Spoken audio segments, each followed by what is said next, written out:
The air around Vanessa was heavy, thick with shame and confusion. Weeks had passed since Charles walked out, and still the smell clung to her. Sharp, strange, and unexplainable. She had gone to hospitals. They ran tests. Nothing. She bathed in perfumes, herbs, even rose oil, but the odor followed like a shadow. Everywhere she went, people shifted uncomfortably. Taxi drivers wound down their windows. Her neighbors whispered, "That woman again.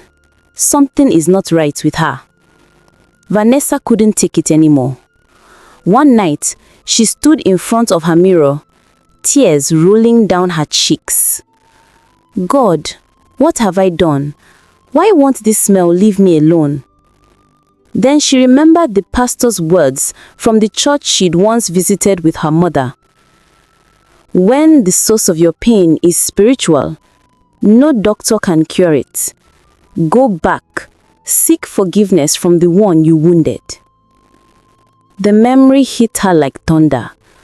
Forgiveness. Who had she hurt? She sat on the cold floor and began to list them. Names she had buried in her heart for years.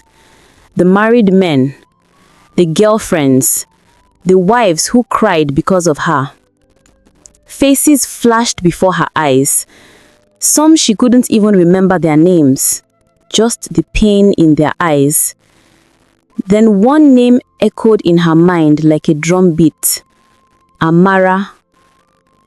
The woman she humiliated in public. The wife she called barren. The one whose husband she snatched proudly. The woman whose child died while she mocked her messages. Vanessa froze. Her lips trembled. "Amara," she whispered. That name alone made her chest tighten. She tried to shake it off, but deep down she knew that was where her redemption lay. She wanted to find Amara, but she didn't even know where she lived anymore. For months she searched. She visited hospitals, markets, and old neighborhoods, asking quietly, "Please, do you know someone called Amara?" Most people shook their heads. Some laughed. Some ignored her. Until one evening, an elderly woman selling roasted corn looked at her closely and said, "Amara? You mean Amara that used to live around Adiola Street?" Vanessa nodded eagerly. The woman wiped her hands on her wrapper. "She left Lagos long ago. I heard she moved back to her hometown, Ibadan." Vanessa's heart began to race. "Do you know where exactly?" The woman squinted. "Ask for Bodija Market. They say she owns a foodstuff shop there now." The next morning, Vanessa dressed simply. No makeup, no jewelry, just a plain dress and slippers. She didn't even bother to spray perfume. She knew it was pointless. She took a bus heading to Ibadan. Her hands shook the entire ride. People inside the bus kept sniffing. Someone whispered, "Who brought this strange smell?" Vanessa bowed her head in shame. When the bus finally stopped at the park, the afternoon sun was harsh, but Vanessa didn't care. She clutched her small bag and asked around for directions to a Bodita market. The traders pointed her through narrow streets, across puddles, and between crowded stalls until she reached a big, newly painted shop. The sign above read, "Amara Foods and Grains." Her heart nearly stopped. Through the glass door, she saw a familiar face. Amara, arranging sacks of rice and beans, her head tied neatly with a bright scarf. She looked peaceful, radiant even. Vanessa froze at the entrance. Memories flooded her mind. The fight, the insults, the day she took her husband, the day she mocked her pain. Her eyes filled with tears as her knees weakened. God, please, give me strength, she whispered, then slowly pushed the door open. A bell jingled softly. Amara turned. For a second, confusion crossed her face, then recognition. Vanessa, she said quietly, disbelief written all over her. And in that moment, the air grew heavy with silence. Two women, bound by pain, standing face to face after months of unforgivable wounds. Her hands went cold. She wanted to run, but her legs refused to move. Amara's eyes hardened. She stood, staring. Vanessa's lips trembled. "Yes, it's me." Amara's jaw clenched. "What do you want?" Vanessa fell to her knees. People turned to look, whispering. Tears rolled down her face as she whispered, "Amara, please, forgive me. I was stupid. I destroyed your home. I mocked your pain.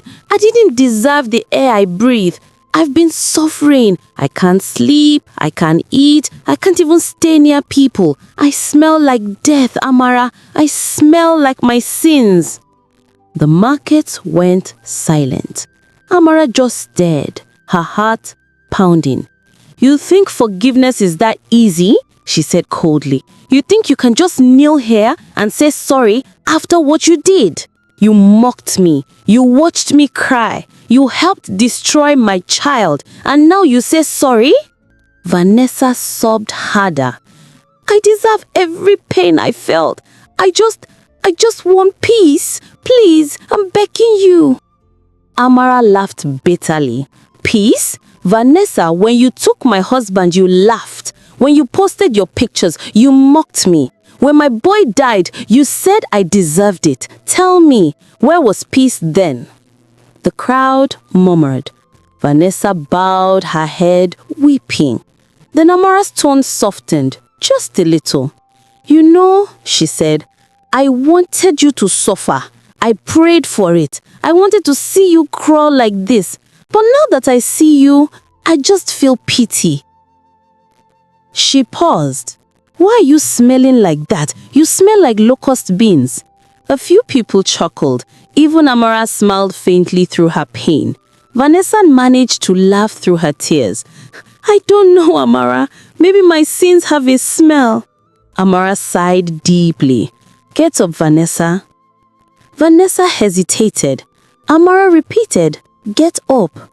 When she finally stood, Amara looked at her closely.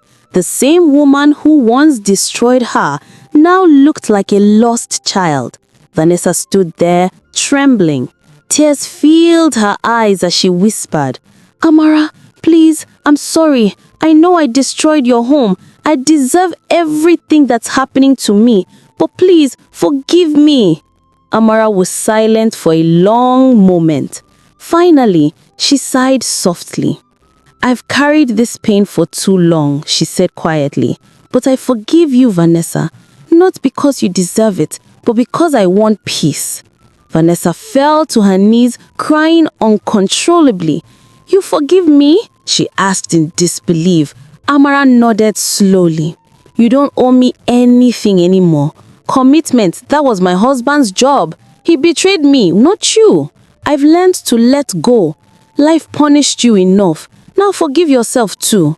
Vanessa sobbed harder. "I don't know how," she whispered. Amara smiled faintly.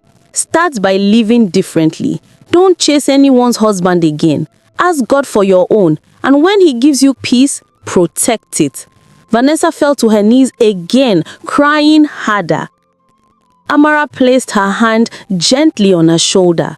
"Go in peace, Vanessa," she said softly, "and never destroy another woman's home again." Vanessa looked up through her tears. "Amara, thank you, thank you." Amara didn't answer. She just turned and walked away, her steps slow, her shoulders heavy, but her heart free. Vanessa's heart was lighter than it had ever been. A few days later, she visited her mother. "Mama, I went to see Amara. She forgave me." Her mother's eyes filled with tears. "My daughter, I told you, forgiveness opens the door that shame locks." That night, Vanessa slept peacefully for the first time in months. But her story wasn't over yet. 1 week later, she received a call from an unknown number. When she picked, the voice made her heart skip.